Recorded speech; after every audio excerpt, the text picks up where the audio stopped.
Welcome to a new week, a new routine, a new tutorial, and a new chance to understand your body more and how it moves. So today we are going to be diving into the oblique series and how to make this series work for you because it's actually pretty awesome. Let's get started. The very first thing that we have to do is make sure that we have the proper setup. So one of the more common mistakes in this exercise is letting the body weight sink downward. So at this moment, I want you to notice that my shoulder is up here by my ear. This means I'm going to feel it in my shoulder and or in my neck. My hip is driving downward, so now I'm feeling a lot of pressure of the hip bone on the floor. And then I want you to look at this shape that's happening here at my body. Do you see how I'm kind of all crooked, right? This hip and shoulder are really close together. This side is super, super long. At this moment, all of my weight is sinking down. Now let's talk about the change. So the first thing I want to do is move my elbow slightly out. This is going to make it easier to push the floor away. Ooh, do you see that difference? Sinking, not sinking, right? So when I push the floor away, this is going to cause this side of my body to open up. That is a good thing.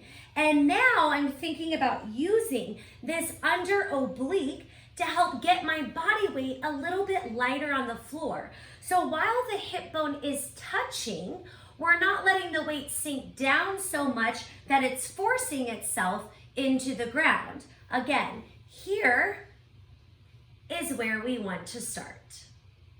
The second thing that we're going to do is think about where we are initiating the movement from. This is very, very, very, very important.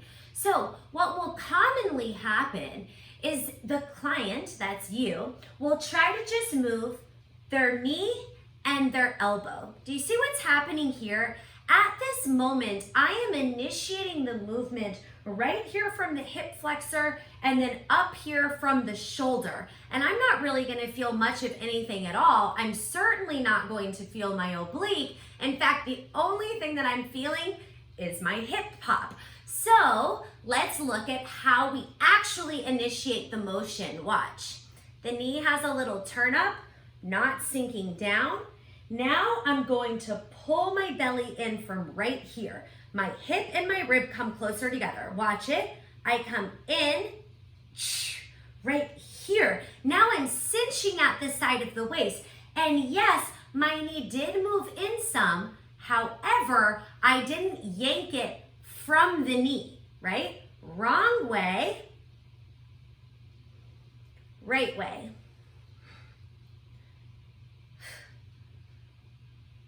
The third thing that you have to do is make sure that you're keeping the shoulder stability the entire time. So what may happen is you may lift out of your shoulder. This is good. Initiate from the right spot. This is good. But when you pull the rib in, there's a chance that the shoulder will sink down. And that's the wrong way, okay? So watch. Here, I'm keeping my shoulder nice and long, consistently pushing away from the floor, letting the waistline do the work. Now watch, this is what would happen if I would sink into my shoulder every time the leg comes in. Does that make some sense, y'all? So you gotta keep pressing out of the shoulder by using the under oblique, staying light on the floor, and then smaller, think waistline, cinches. There it is. The next thing we're going to do is quick answers. So a little rapid fire for some questions that came in about the routine, starting with the warm-up. The key consideration in the warm-up is that the back stays flat. The key consideration in the warm-up is not how low you go. So when doing the flat back, if you're like, I can't get all the way down here without slouching or hunching over, then you're gonna ask yourself, how low can you go with the flat back? So it may look something like this. And there is nothing wrong with this at all. In fact, it's perfect because what I am doing is hinging from the hips, keeping the spine really long. The only way the spine stays long is to engage the abs. And I'm not letting my shoulders hunch over or my rib cage collapse.